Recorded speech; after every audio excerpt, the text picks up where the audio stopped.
नमस्कार, जय जय राम, जय सिया राम। मेरे प्यारे सभी दर्शकों, आज की इस वीडियो में बहुत ही खूबसूरत, जबरदस्त और हैरान कर देने वाला मैं गजब का वाकया लेकर के आया हूँ कि एक मुस्लिम लड़की जो एक हिंदू लड़की के साथ में जब दोस्ती के चक्कर में आकर के ऐसा उससे घिनौना काम करवाती है, जो उस भगवान की बहुत बड़ी भक्त थी, भगवान की भक्ति भाव करने वाली होती, फिर उस मुस्लिम लड़की के साथ में ऐसा भगवान का क्या कहर बरसता है कि जिसको जान करके आपके रूह कांप जाएगी।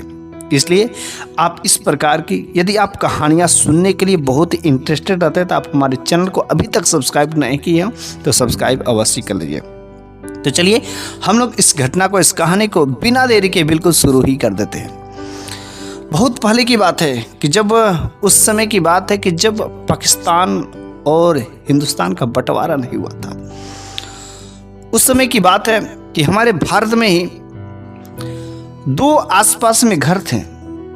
बगल में मुस्लिम का घर था और बगल में हिंदू का घर था, और दोनों के घर जो एक एक बच्चियां थी, एक एक छोटी छोटी बच्चियां थी। दोनों बच्चियां का आपस में बहुत ही दोस्ती था, बहुत ही गहरा संबंध था। दोनों लोग आपस में खेलते थे, कूदते थे, सब कुछ काम करते थे। बचपन में दोनों एक साथ पढ़ाई भी करते थे, सारे के सारे कर्म किया करते थे। लेकिन जो हिंदू की वह लड़की थी, उसकी माँ भगवान के बहुत भक्ति भाव करने वाली थी, भगवान का पूजा पाठ करने वाली थी। सुबह शाम भगवान की आरती करते थे। वह अपने साथ में वह अपनी छोटी सी बच्ची को भी ये सारे के सारे काम जो किया करने को सिखाया भी करती थी। जैसे जैसे यह बच्ची बड़ी हुई, उसका ध्यान जो है भगवान की तरफ जो और ही बढ़ता गया। उसे भगवान की पूजा पाठ करने में बहुत ही अच्छा लगता है, मन को सुकून मिलता। लेकिन वह अपने उस दोस्त जो मुस्लिम लड़की थी ना, उसको भी नहीं छोड़ना चाहती थी। वह अपनी भक्ति भाव के आगे कभी कभी उसको इग्नोर कर देती। लेकिन जो उसकी मुस्लिम लड़की थी, उसकी दोस्त थी ना, वह जो आती थी तो क्या हुआ कि उसको जबरदस्ती यदि पूजा पाठ करने जा रही है तो भी जबरदस्ती कुछ ना कुछ ऐसे बहाने करके वो उसको साथ में लेकर के चली जाती थी। और एक बार उसके घर पर, मुस्लिम के घर पर एक जो है टीवी आता है, और उसमें शायद गांव में किसी किसी के घर टीवी हुआ करता था, और लोग टीवी देखने के बहुत ही दीवाने रहते थे। एक जगह जहां पर टीवी चलता था, लोग भीड़ इकट्ठा हो जाती थी, और सादी टीवी आती थी। पहले जो रंगीन टीवी नहीं थी, आजकल तो घर घर में केवल रंगीन टीवी ही मिलेगा, लेकिन पहले जो है सादा टीवी आता था, बिल्कुल व्हाइट एंड ब्लैक। उस टीवी को भी देखने के लिए काफ़ी लोग जो लाइन लगाकर खड़े रहते थे। और जब उस मुस्लिम के घर पर एक जो है ब्लैक एंड व्हाइट वाली टीवी आती है, तो यह भगी भगी अपने उस दोस्त के घर पर आती है और कहती, चलो चलो हम तुम्हें जो है टीवी दिखाते, उसमें सीरियल देखा जाता, अच्छे अच्छे पिक्चर देखा जाता, मूवी देखा जाता है। और वह जो है भगवान की भक्ति भाव करती हुई है, उसको छोड़ करके वह टीवी देखने चली जाती है। टीवी देखने के बाद जैसे ही वो आती थी तो फिर से भगवान की भक्ति भाव करना शुरू कर देती थी। लेकिन उसे कुछ ऐसे सीरियल थे, कुछ ऐसे भक्ति भाव वाले वहाँ पर जो कुछ सीरियल आते थे, वो उसको देखने की बहुत ही शौकीन थी। वो उस सब कामों में बहुत ही जो अच्छा लगता था, और अधिकतर समय वो उसके घर पर ही बिताया करते थे। इसकी माँ हमेशा बोला करते थे कि बेटी, दूसरों के घर नहीं जाया जाता है, दूसरों के घर पर ज़्यादा रहने से कुछ भी तुम्हारे साथ में हो सकता है, किसी पर इतना भरोसा नहीं करना चाहिए। वह भी अपनी माँ से कहती थी कि माँ, तुम उसके ऊपर क्या बेकार में शक करो, कितनी अच्छी है, वह मेरे को अपने घर में बैठा करके टीवी दिखाती है, बाहर से नहीं टीवी देखते हैं। क्योंकि पहले लोग जो जंगले पर खड़ा होकर के, दरवाजे पर खड़ा होकर के, छत से इधर उधर छुपके से, झरोके से देख करके टीवी दिखा करते थे। और जब इसे वह इज्जत से अपने घर में उस बेड पर बैठा करके जब वो टीवी देखती थी तो उसे बड़ा तसल्ली मिलता था कि लोग बाहर से देख रहे और मैं अंदर बैठी, बड़ा खुशी मिलता था। इसलिए वह उसको बहुत ही महत्व देती थी टीवी देखने के लिए। उसको अपनी सहेली पर बहुत ही विश्वास था। लेकिन जो मुस्लिम लड़की थी ना, वह जो भगवान पर विश्वास नहीं करती थी, वह अल्लाह अल्लाह को मानने वाली थी। और जो उसकी मम्मी पापा थे, बिल्कुल हिंदू नाम से अंदर ही अंदर जलन कर देते। और एक बार गजब की बात होती है कि जब वह हिंदू लड़की अपनी माँ के साथ में बैठ करके भगवान की भक्ति भाव कर रही थी, भगवान की पूजा पाठ कर रही थी, और पूजा पाठ समाप्त होने वाला ही था तो अंत में आरती होती है। तो आरती अभी शुरू ही हुई थी तब तक वह मुस्लिम लड़की भगी भगी भगी आती है और जहाँ पर भगवान की पूजा पाठ आरती हो रही थी बस वहीं पर गिर जाती है और कहती मुझे बहुत ज़ोर से प्यास लगी, मेरे को पानी दे दो, मेरे को पानी पिलाओ, जल्दी से मेरे को पानी पिलाओ। बेचारी वह अपनी सहेली को जब प्यासी देखती है तो वह अपना उस पूजा पाठ को बंद करके छोड़ देती है और उसको ला करके पानी पिला देती है। वह तो समझती बस प्यासे को पानी पिलाना बहुत ही अच्छी बात होती है, लेकिन उसका थोड़े देर के लिए पूजा टूट जाती है और वह वहाँ से उठना तो नहीं चाहती थी, लेकिन मजबूरी में, क्योंकि किसी प्यासे को पानी पिलाना ये हमारा कर्तव्य है। फिर से वो आती है, सोचती कि अब पूजा पाठ करें, आरती शुरू करते हैं, लेकिन वह इधर उधर की बातें करना शुरू कर देते और कहती कि देखो ना, आज वो सीरियल का बहुत ही अच्छा समय है, चलो ना जल्दी से चलते हम लोग वो सीरियल देख लेते हैं। वो कहती कि नहीं, बस कुछ देर इंतजार करो, जल्दी से यह आरती बस मैं कर लेती हूँ भगवान की, उसके बाद मैं चलती हूँ। वो कहती अरे यार, ये आरती तो बाद में भी कर सकती हो, लेकिन वो सीरियल जब छूट जाएगा, समाप्त हो जाएगा तो दोबारा नहीं आएगा। और वह इस तरीके से इधर उधर की बातें घुमा करके आखिरकार वह उसे पूजा करने नहीं देती, भगवान की आरती करने नहीं देती। भगवान को काफ़ी ऐसा लगता है कि रूठ जाते हैं, गुस्सा हो जाते हैं। वह तो लेकर के चली जाती है, लेकिन फिर से वह तुरंत आती है तो वह तो समझती है कि मैंने बहुत बड़ी गलती की, मिस्टेक किया, मैंने बहुत बड़ा अपमान किया है। फिर वह आकर के भगवान के सामने माफ़ी मांगती कि भगवान, हे भगवान, मुझे माफ़ कर देना, आज मुझसे पता नहीं क्यों मैं अपने मन को रोक नहीं पा रही हूँ, उसकी तरफ ऑटोमेटिक खींचा चला जा रहा। हे भगवान, मुझे माफ़ कर देना। लेकिन उसने भी कुछ गलतियाँ किया था और उसने भी कुछ गलतियाँ किया था। एक बार जब वह मुस्लिम लड़की रात्रि का समय हो रहा था, शाम के समय में, और उसके घर पर आती है तो उसके घर पर आती है और उसकी कहती है कि चलो ना, एक मेरा दोस्त आया है, बहुत ही अच्छा है, चलो हम उससे मिलवाते हैं। तो वह कहती कि नहीं, अभी हम जो नहीं जाएंगे, और माँ से पूछ लो, अगर माँ परमिशन देती है तो ठीक है। तो माँ कहती कि नहीं बेटी, अभी बिल्कुल जाना इस समय उचित नहीं है, लेकिन वह काफ़ी जिद कर देती है कि नहीं माँ, जाने दीजिए ना, कुछ समय की बात है, तो बस ये चली जाएगी और फिर से वह तुरंत चली आएगी, बस कुछ समय की बात है। माँ मना करती है कि बेटी तू मत जा, रात्रि के समय में नहीं कहीं पर जाता, लेकिन वह जिद पर आ जाती है। वह मुस्लिम लड़की कहती कि नहीं तू चल। अरे यार, तू कैसी, ये तेरी कैसी माँ है कि तेरे को वैसे मना कर देती? मेरी अगर माँ रहती तो मैं पता नहीं क्या क्या बोलती थी। कैसी तुम माँ के साथ में रहती हो? ऐसी पाबंदियाँ, इतनी सारे रोक टोक क्या तुम्हारे पर, कैसे तुम रहती हो? वो कहती कि तुम मेरी माँ के बारे में ऐसी बातें मत बोलो, लेकिन वह माँ की मना करती रहती है। लेकिन उस मुस्लिम सहेली के साथ में अपनी माँ के बार बार मना करने पर भी उस मुस्लिम सहेली के साथ में चली जाती है। रात्रि का समय रहता है, उसके घर पर चली जाती है। रात्रि के 12 बज जाते हैं। इधर वह माँ जो इंतजार कर रही होती है कि मेरी बेटी अभी तक आए नहीं, उसके घर पर गई है, लेकिन 1 बज जाते हैं। वह इंतजार करती रहती है, उसकी बेटी नहीं आती। वह 1 बजे रात को बगल के पड़ोसन उस मुस्लिम भाई के घर पर जाती है और कहती है कि मेरी बेटी आपके घर पर आई थी, वो कहाँ गई, अभी तक हमारे घर पर नहीं आई है, कि जरा उसको बुलाइए तो उसकी सहेली को। उसकी सहेली आधी रात में सो करके उठती है, कहती है कि क्या हुआ? तो कहती कि अरे मेरी बेटी अभी तक घर नहीं गई। उसने कहा आपकी बेटी घर नहीं गई? वो कहाँ गई? वह तो कभी का यहाँ से चली गई है, मेरे घर से तो बहुत पहले ही चली गई, लेकिन मुझे तो नहीं पता वह गई तो गई कहाँ। बेचारी को समझ नहीं आता क्या होता है, और उसकी बेटी पूरी रात बीत जाती, घर पर वापस नहीं थी। वो माँ जो है अपने बेटी के याद में रो रही होती है। सुबह तक काफ़ी लोग इकट्ठा हो जाता है कि आखिर इसकी बेटी गई कहाँ, गई कहाँ। अलग अलग लोग अलग अलग अफवाहें उड़ाने लगे कि वह किसी के साथ भग गई होगी, किसी से प्यार करती होगी, इतनी सारी पाबंदियां लगा कर रखी थी, घर से बाहर नहीं जाती है। ऐसे वैसे अनेक प्रकार के लोग जो झूठा लालच लगाने लगे। लेकिन वो माँ कहती कि नहीं, कुछ भी लोग कहें, कोई आप कुछ भी कहिए, लेकिन मेरी बेटी ऐसी नहीं थी, मेरी बेटी ऐसे नीच काम नहीं कर सकती थी। उसकी सहेली जो थी वो भी कह रही थी कि हाँ, कभी कभी वह मुझसे छुपा करके फ़ोन पर पता नहीं किसी से बात किया करती थी, लेकिन मुझे नहीं पता कि वो किससे बात किया करती थी, और शायद ऐसा ही लग रहा है कि वो किसी के साथ 9-2-11 हो गई और मुझे भी नहीं बताई। और इस तरीके से वो माँ का रो रो करके हाल बुरा होता जा रहा था, क्योंकि उसकी बेटी नापता हो गई थी। वह भगवान के आगे विनती कर रही थी, रो रही थी कि हे भगवान, आखिर मेरी बेटी गई तो गई कहाँ? अरे हाँ, मैं मानती हूँ कि उसकी गलती है, कभी कभी वह पूजा में से उठ करके चली जाती थी, लेकिन क्या उसका इतना बड़ा सजा देंगे कि वह पता नहीं कहाँ गायब हो गई, मेरे को छोड़ करके चली गई। हे भगवान, कुछ तो दया करो, कुछ तो करो, मैं तेरी पूजा पाठ करती हूँ, मेरी बेटी को कुछ होना नहीं चाहिए। वह हमेशा अपने भगवान के आगे जो मिन्नतें करती है, रोती है, गिलगिलाती है।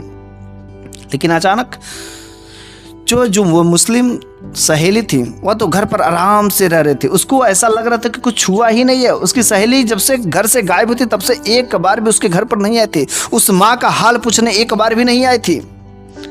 और एक बार जब वो खाना खा रही थी तब तक अचानक उस छत से एक छिपकली गिरती है, और वह छिपकली बहुत ही अजीब रंग की छिपकली थी। उसके पूरे शरीर पर कांटे चुभे हुए थे, और वह छिपकली उसके मुख पर चिपक जाती है और वहां पर कांटे लगती है। वह कितना भी छुड़ाती है, लेकिन वह छिपकली छुड़ने का नाम नहीं लेती, और नहीं तो वह काटती जाती है, चिल्लाने लगती है। पास में ही पड़ा बेड था, उस पर सो करके, रो करके, लेट करके वो छिपकली को छुड़ा रही थी, लेकिन छोड़ने का नाम नहीं लेती और जबरदस्त तरीके से काट रही थी।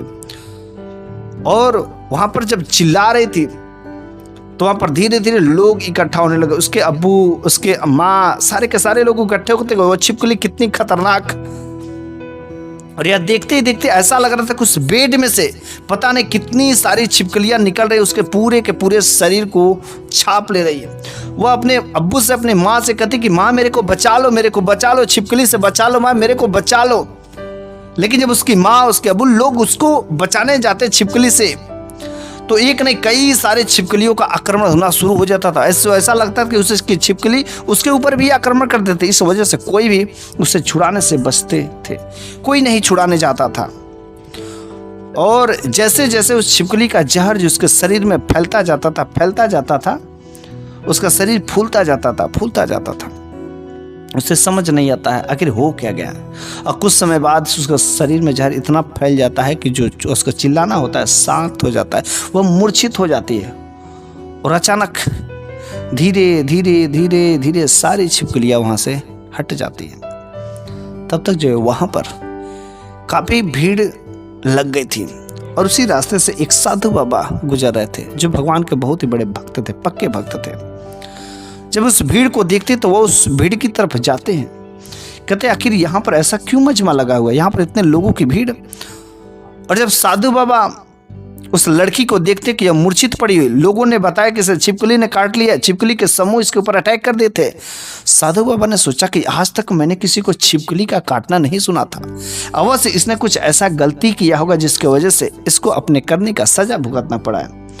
और जब वह साधु बाबा ध्यान करते हैं तो सारा का सारा दृश्य पता चल जाता है। और जब सारा का सारा दृश्य पता चल जाता है तो उसने कहा कि उसके मम्मी पापा से कि आपकी लड़की बहुत गलत काम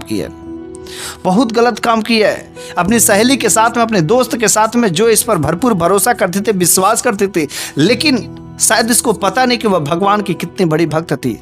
और जब एक भक्त को कोई भी परेशान करता, उसे कष्ट देता, तो उसके ऊपर उनका कहर, उनका शाप जो बरसता ही बरसता है, क्योंकि भगवान अपने भक्त की रक्षा हमेशा करता है किसी न किसी तरीके से, नहीं तो उसका जीवन सर्वनाश कर देता है। और इसने ठीक वैसा ही किया है। वहां पर उसकी माँ भी थी। तुरंत वह साधु बाबा का पैर पकड़ लेती है और कहती, साधु बाबा क्या मेरी बेटी के बारे में कुछ बता सकते हैं? आखिर मेरी बेटी के साथ इसने क्या किया, कौन सा गुनाह किया, कौन सा कार्य किया है? वहां पर सारे के सारे लोग खड़े थे, कुछ मुस्लिम भी थे, कुछ हिंदू भाई भी थे, सारे के सारे लोग खड़े थे। साधु बाबा बीच सभा में बोलने लगे, किसको भगवान ने अपने भक्त की रक्षा करने के लिए इसको सजा दिया, और ऐसे लोगों को ऐसी ही सजा मिलनी चाहिए। सारे के सारे लोग उस साधु बाबा का मुंह देख रहे, ये कह क्या रहा है, कोई कुछ बातों को समझ नहीं आ रहा था। उस माँ ने कहा, बाबा जल्दी बताइए ना, मेरी बेटी कहाँ है? इसने मेरी सहेली के साथ में, मेरी बेटी के साथ में क्या कर्म किया है? साधु बाबा ने कहा, यह जो जानबूझ करके आपकी बेटी को जब जब पूजा करने का समय, भगवान की आरती का समय होता था, तब तब यह उसकी पूजा में जाकर के विघ्न डालती थी, हमेशा उसे परेशान करती थी। वह अक्सर उसी समय परेशान किया करती थी जिस समय वह भगवान की भक्ति भाव करती थी, जिसकी वजह से वह जो भगवान की पूजा पर सच्चे दिल से करना चाहते थे, लेकिन यह विघ्न डाल करके यह अपने ऊपर जो दोषी बन जाती थी, क्योंकि इसने विघ्न डाला। यहां तक तो ठीक था, लेकिन इसने उससे भी बड़ी जो हद पार गलत काम कर देती है। उस रात जब आपकी बेटी आपके मना करने पर भी इसके साथ पर चली आती है, तो क्या आपको पता है उस रात इसने आपकी बेटी के साथ में क्या किया? शायद आपको नहीं पता होगा। और मैं पूरे गांव वालों के सामने कहना चाहता हूं, ऐसा कर्म जो भी करेगा उसके साथ में ऐसा ही होना चाहिए। और माँ जी, मैं आपसे बताना चाहता हूं कि आपकी बेटी के साथ में इसने क्या हरकतें की है। आपकी बेटी इसके साथ में घर पर जरूर आई थी, इसके भी घर पर जरूर आई थी, लेकिन कुछ समय बाद ही इसके घर से रवाना हो गए और वो उसके साथ में भी छोड़ने आए। लेकिन बीच रास्ते में ही दो लड़कों ने आपकी बेटी को किडनैप कर लिया, क्योंकि यह लड़की आपकी बेटी को बेच दी थी। वह एक लड़के से बात करती थी, वह इसका बॉयफ्रेंड था, और वह अपने बॉयफ्रेंड से ही कह करके काफी ऊंचे पैसे लेकर के वह आपकी बेटी को यह बेच दी है, और वह आपकी बेटी इस जगह पर है। साधु बाबा ने पूरा का पूरा खुलासा कर दिया।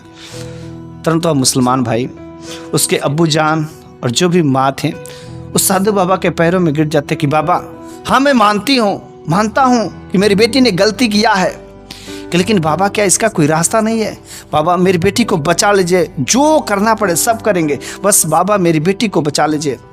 तो बाबा ने कहा, बस भला मैं क्या कर सकता हूँ? अरे करने वाले तो ऊपर वाले हैं, उन्हीं के हाथ में होता किसको बचाना किसको मारना है।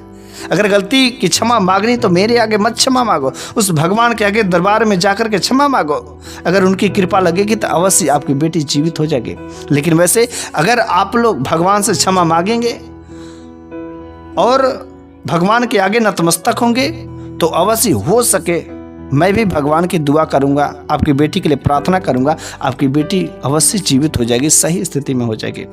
और फिर से उस साधु बाबा ने भी भगवान से प्रार्थना की कि हे भगवान, इस लड़की के माँ बाप ने अपनी बेटी की गलती का जो है एहसास कर रहे हैं, आपके चरणों में अपना नतमस्तक झुका दे रहे, अपने आप को आपके आगे समर्पित कर दे रहे हैं। कुछ कृपा करिए, कुछ दया दिखाइए। ये लोग अपने गलतियों में सुधार करना चाहते हैं, अपनी गलतियां मानते हैं। कृपया आप जो है इसकी बेटी को फिर से जो है जीवित कर दीजिए। चूंकि वह मूर्छित हुई थी और कुछ ही समय में उसके होश आते हैं और वह फिर से उठ करके खड़ा हो जाती है। और जैसे उठ करके खड़ा होती है, तुरंत वह उस साधु बाबा के चरणों में गिर जाती, कहती कि बाबा मुझे माफ कर दीजिए, मुझे माफ कर दीजिए, मुझसे बहुत बड़ी गलती हो गई। मैं जो हमेशा इसके मम्मी पापा से, हिंदू भाइयों से और इनके देवी देवताओं से हमेशा मुझे घृणा होती थी। मैं हमेशा अपने सहेली के घर पर जाता था और जब ये पूजा करती थी ना तो मेरे को बहुत ही घृणा होता था, इसलिए हर बार मैं उसको कभी मैं पूजा करने नहीं देती थी। और जब मेरे को ऐसा लगा कि वह मेरे किसी काम के लायक नहीं, तो बस मैंने उसको ऊंची रकम लेकर के मैंने बेच दिया, और जिसका मेरे को जो है इतना बड़ा जो जुर्माना में, फिर जो है उसके मम्मी पापा ने मिल करके पुलिस में कंप्लेन की और उस जगह पर छापामारी करने के बाद उसकी लड़की वापस आ जाती है। फिर से जो है उसका घर तो सही से बच जाता है, लेकिन वह मुसलमान लड़की दोबारा कभी उससे नज़र नहीं मिलाती है। मेरे प्यारे सभी दर्शकों, मैं इस कहानी के माध्यम से एक ही बात कहना चाहता हूँ कि रात के समय में चाहे कोई भी हो, आप जो उसके साथ में अकेले कभी अपने घर की कोई बच्ची हो, कोई लड़की हो, कहीं पर भी जाने नहीं देना चाहिए। रात्रि में पता नहीं इस जमाने में कौन किसके साथ में क्या कर सकता, किस बहाने से आपका कौन दुश्मन है, कौन बदला लेना चाहता, किसी को कुछ नहीं पता। इस जमाने में किसी पर भरोसा नहीं किया जा सकता। और रात्रि के समय में भूल करके भी आप अपने घर के बच्चियों को घर से बाहर कतई ना जाना दें। किसी के साथ में बिल्कुल ही नहीं जाने देना चाहिए, खास तरीके से बच्चियों को, क्योंकि बच्चियाँ बहुत ही अनमोल रतन है। दो पीढ़ियों को, दो घरों को चलाने वाली होती हैं। इसलिए हमारे घर के बच्चों को कभी भी घर से अकेले न जाने दें। उनका मान सम्मान करें, उनका इज्जत करें, उनका भली बात से, उनका जो हर तरीके से बात व्यवहार में रुचि रखें। इस तरीके से आपके घर हमेशा सही से रहेगा। आपके घर में कभी दरिद्रता नहीं आ सकती, माता लक्ष्मी की कृपा बनी रहेगी और हमेशा आपका जीवन सुख में रहेगा। बस यह कहानी यहीं पर समाप्त हो जाती है, लेकिन अगले मैं वीडियो में एक नई ज़बरदस्त कहानी लेकर के फिर से मैं हाजिर हूँगा। तब तक के लिए धन्यवाद।